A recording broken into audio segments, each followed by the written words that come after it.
Tak ahoj. Takže po 14 dnech jsem opět vyrazil k řece, teda mezi tím jsem byl na jedné krátké vycházce. Chytil jsem jednoho menšího kapra, tak 7 kg zhruba. No a dneska je středa, mám tady v plánu být do neděle, pokud se něco nezmění. Má být krásně celou dobu, možná v sobotu, neděli nějaký přehánky, ale má být furt teplo. Tak věřím, že by se nějaký kapřík mohl zase pojíst. Asi to nebude jako poslední výprava, kdy jsme s Pavlem chytli 31 kaprů. Ale myslím si, že se něco určitě povede. Pavel má taky přijet. Měl by tady být zhruba, tak si myslím, za půl hodky, za 3/4. Budeme zase chytat kousek od sebe.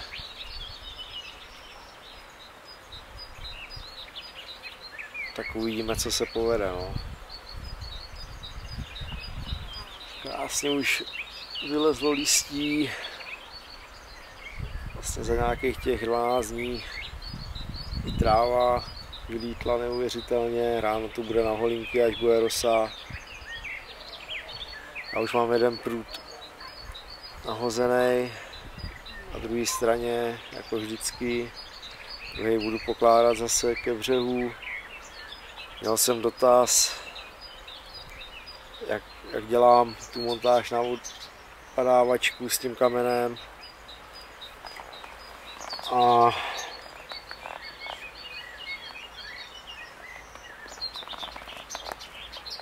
je to vlastně úplně jednoduchý. Klasická závěska. Mám ji nasazenou jenom tak na půl.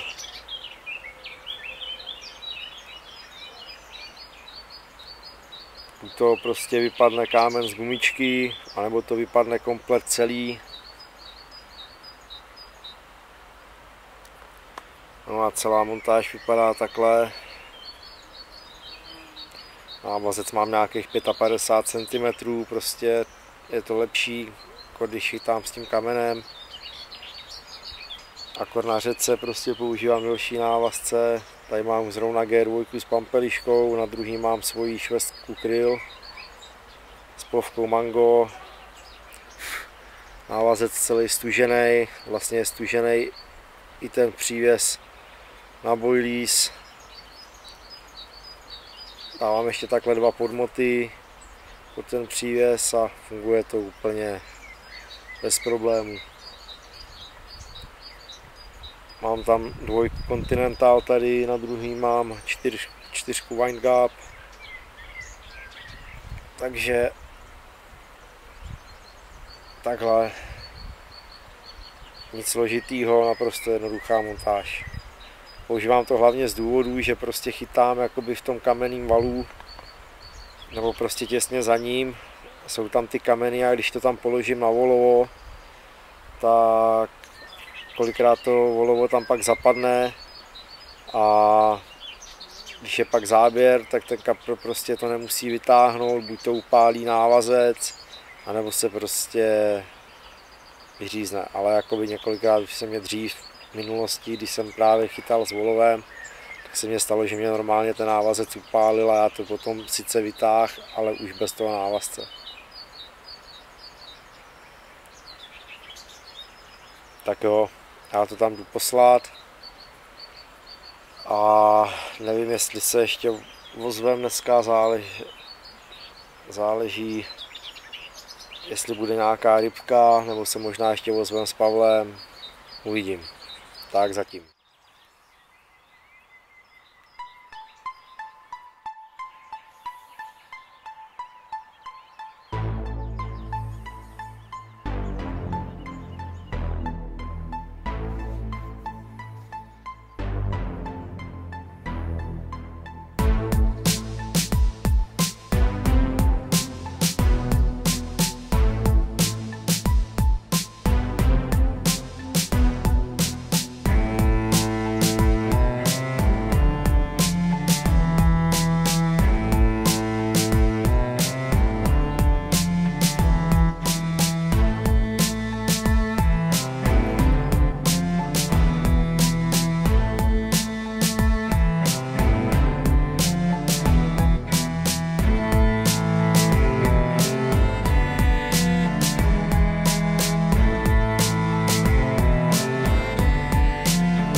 Tak jo, takže ahoj, takže dneska už máme čtvrtek ráno, včera už jsem nic netočil, byl vlastně jeden záběr, asi to byl i menší kapr, ale spadnul mě u břehu, neviděl jsem ho a teď jsem to nahodil a přišel záběr,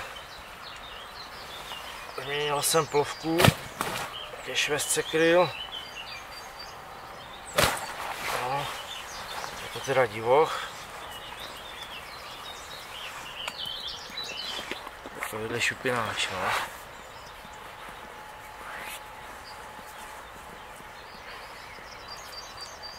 Takže super.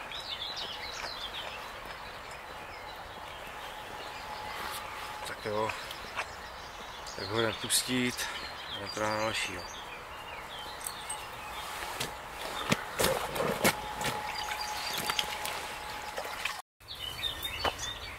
Tak jo, takže dneska druhý záběr, teď máme asi 1:30, 2 hodiny.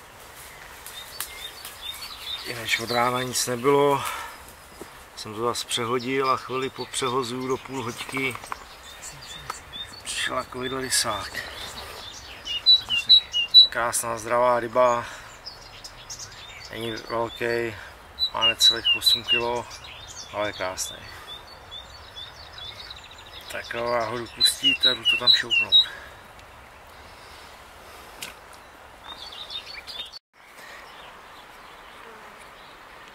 Tak máme večír, asi 5 hodin, možná už je po 5. hodině. A já se chystám udělat trochu změnu teď na setmění do té půlnoci, možná i ještě ráno, že to takhle zkusím. Tenhle ten prut, co chytám tady pod břehem na kámen na odpadávačku, tak to dám normálně na volovo a zkusím ho hodit asi tak 3-4 metry dál. Tam je taková to rozhraní vracáků a proudů. Tak to tam zkusím. A na druhý prut vlastně tam teda místo nechám stejný, ale místo té švestky kryl, tak tam dám, sice jakoby na to mám všechny záběry, všechny 3 záběry na to mám, ale jakoby je to hodně atraktivní, je to spíš postavený do studené vody, to mám spíš postavený. A tady na té řece, teď jak už je ta voda teplejší, tak prostě tam vydrží tak 3-4 hoďky max.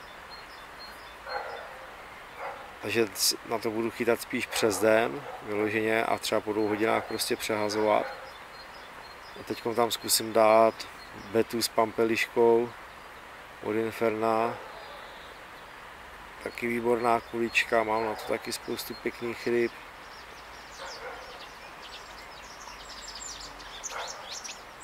Prostě dát tam jakoby boilies, který se pomalej zfotbaluje. No. A zítra třeba prostě za kolem toho oběda 11. začnu chytat na tu svoji švestku kryl.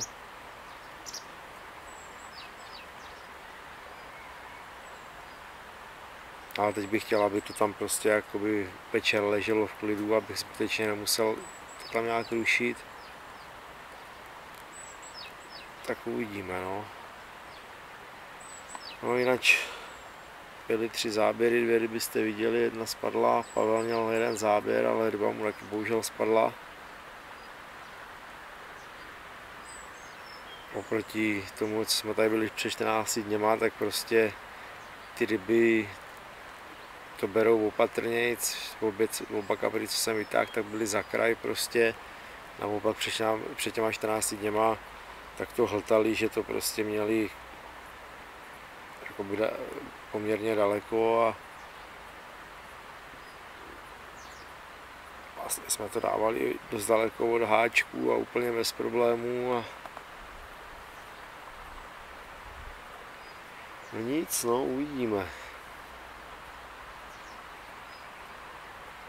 jakoby nějaký záběry jsou, nějaká ryba taky, tak snad se splete nějaký větší, no. Nemusí jich být hodně, stačí, když se povede taká jedna pěkná ryba.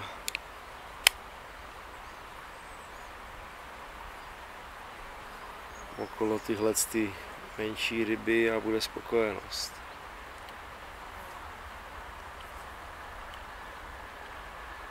Já si teď jdu udělat peváčka.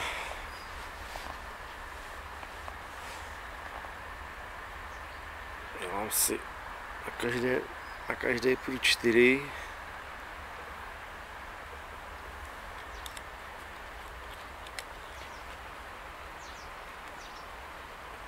A uvidíme,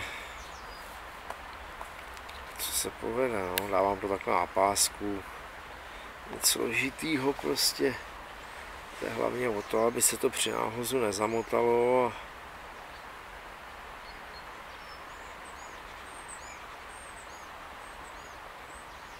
No nic, no.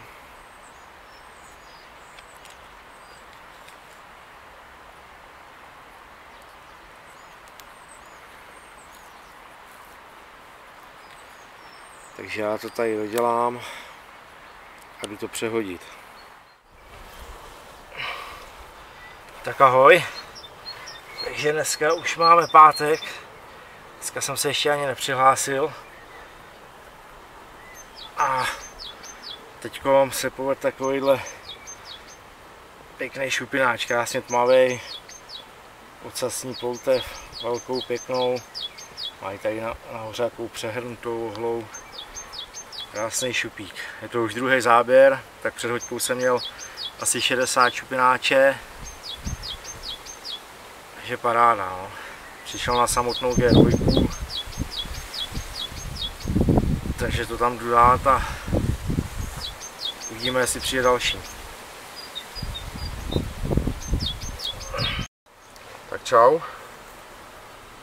Dneska první záběr. Přišla taková stará babka se na mě podívat.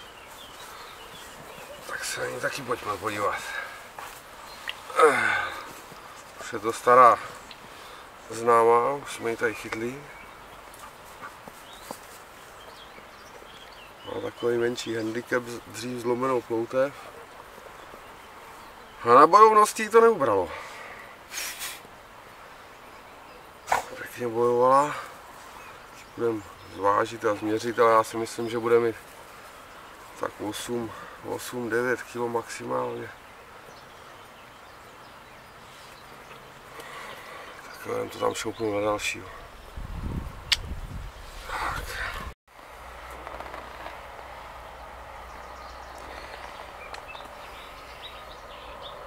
Tak máme už pátek večer, nebo večír. Já si teď jdu připravit nový návazec, nebo já už mám udělaný, ale dám nový návazec.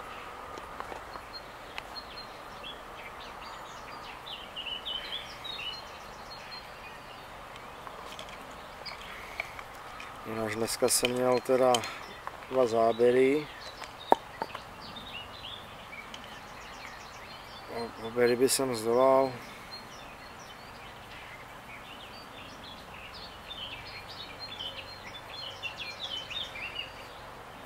Jedna ryba byla menší, měla tak 60 cm, možná 65. No a tady u břehu, jak jsem udělal tu změnu, jak jsem vlastně včera říkal, tak dneska jakoby se tam na té montáži něco dělo a pak teda odpoledne přišel i záběr.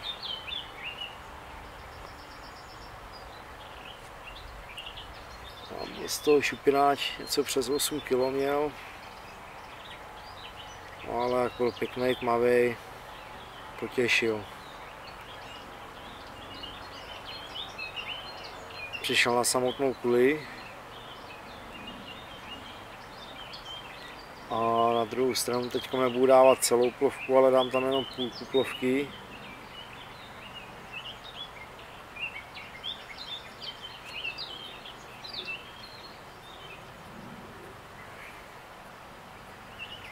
A uvidíme, co to přinese, no.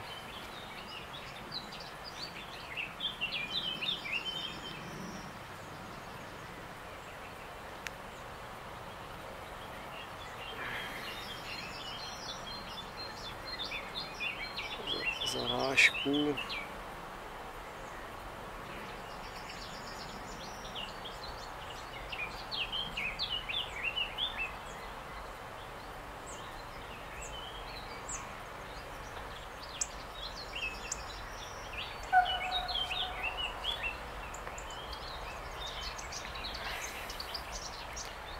Ale co vypadá? Tady mám to VGčko, nebo Winegapa teda kecám, ne VGčko, Winegapa. Čtyřku. Takovým to tam šoupnu.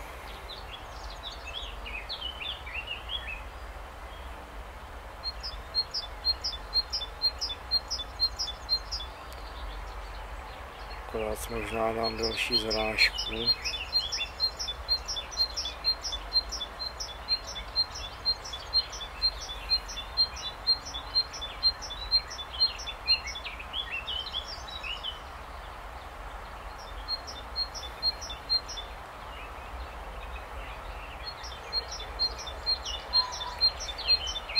Nic, dám k tomu ještě tady lepevko. Půjdu to přehodit. Takže zatím.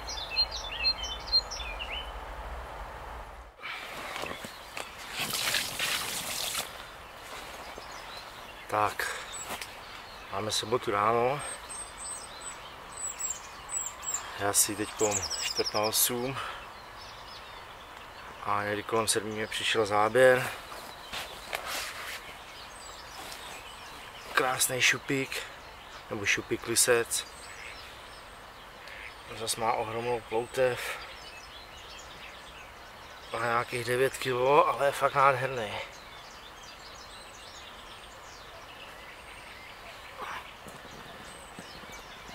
Takovýhle parádní lisec. No, mě docela zabrat, myslel jsem si teda, že bude i dost větší. Myslel jsem si, že třeba by to mohla být nějakých 12-13 kg, ale neuvěřitelně bojoval. A po sobě mraky těchto malých šupinek, má to z obou stran. Je fakt krásný. Utěšil. Tak jo. Já ho jdu pustit a jdu to tam zase šoupnout.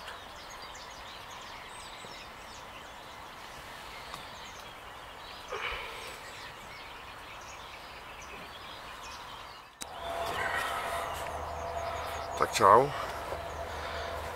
Dneska ráno jsem už měl jednoho menšího, taký lisce, tak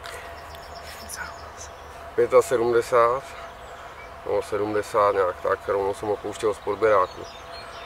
No ale teď jsem přehodil, bylo ležet to tam asi půl hoďky. Přišla se na nás konečně podívat i krnačka, není teda veliká, ani dlouhá, ale moc hezká. Tak se na ní pojďme podívat.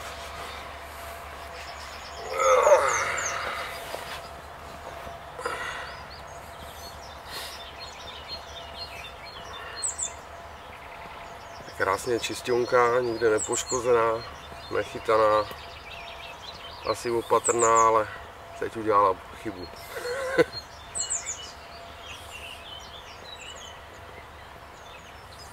No, tak si půjdeme pustit, rychle to tam šoupneme na dalšího. Je to krásná holčina. Doufám, že nám tady vydrží, že nikam neuteče nebo ji někdo nedá po palici. Je to mladá ryba, myslíme si, že má pěkný potenciál. Kdyby nám tady vydržela, tak jednou z ní bude pěkná 20. Tak jo, jdem ho pustit a jdem to tam šoupnout na dalšího. Tak díky. Holka.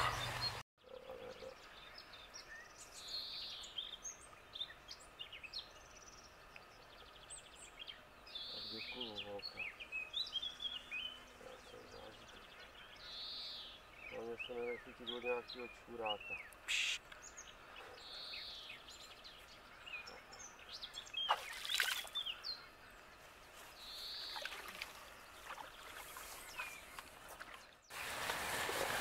Tak se zase hlásíme. Máme 11 hodin. Hoďku do konce. Přišel jsem na nás podívat konečně pěkný šupík. Má trochu pupíka. Tak se na něj pojďme podívat. Nemáme ho změřenýho. Váha okolo 12 kg. 12 možná něco.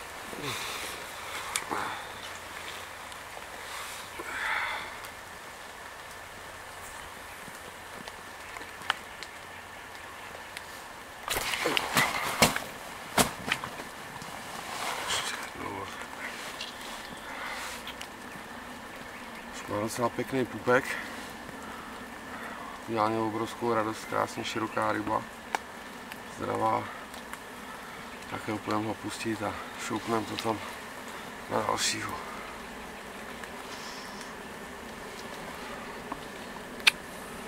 Díky a zatím.